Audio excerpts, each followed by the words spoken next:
વિજય scam મામલે શિક્ષણ વિભાગ કાર્યવાહી કરી છે। વિદેશ જનાર અરવલ્લીના શિક્ષકોને નોટિસ ફટકારવામાં આવી છે।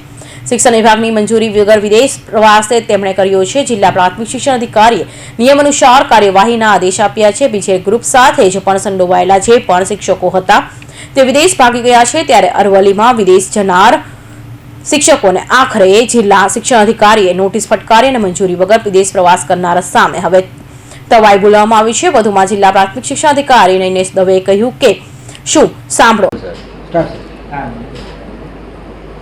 ઘણા લાંબા સમયથી મીડિયામાં અને અન્ય માધ્યમોથી જાણવા મળે છે કે પોન્જી સ્કીમોમાં અલગ અલગ વ્યક્તિઓ રોકાણ કર્યા છે। તે સંદર્ભે જે લોકોના નામ અથવા જે શાળાઓના નામ વર્તમાનપત્રોમાં આવ્યા છે અથવા તો મીડિયામાં આવ્યા છે તેવા શિક્ષણ સાથે સંકળાયેલા અમારી સરકારી પ્રાથમિક શાળાના શિક્ષણ સાથે સંકળાયેલા શિક્ષકોના અમે રૂબરૂ બોલાવ્યા છે, એમના નિવેદન લીધા છે।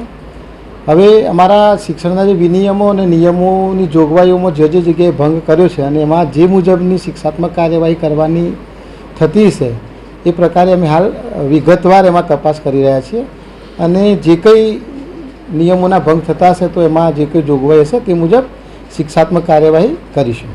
સર, આપણે જેમની પૂછપરછ કરી એની અંદર કોઈ એજન્ટ હોય અથવા તો કોઈ પરમિશન હોય કે ક્યારેક નજીકના સમયમાં વિદેશ ગયા હોય એવા કોઈ એ બધાની ડિટેલમાં તપાસ ચાલી છે। અત્યારે હાલ પણ અમારા ટીપીઓસ છે, અમારા તાલુકા પ્રાથમિક શિક્ષણ અધિકારી છે, એ પણ ફિલ્ડમાં છે ને આવી ચકાસણી કરી રહ્યા છે।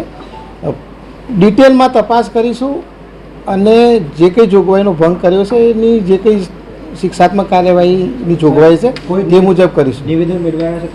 નિવેદનો પણ મેળવ્યા છે, નિવેદનો મેળવવાની પ્રક્રિયા પણ ચાલુ છે। અરવલ્લી હિતેન્દ્ર પટેલ।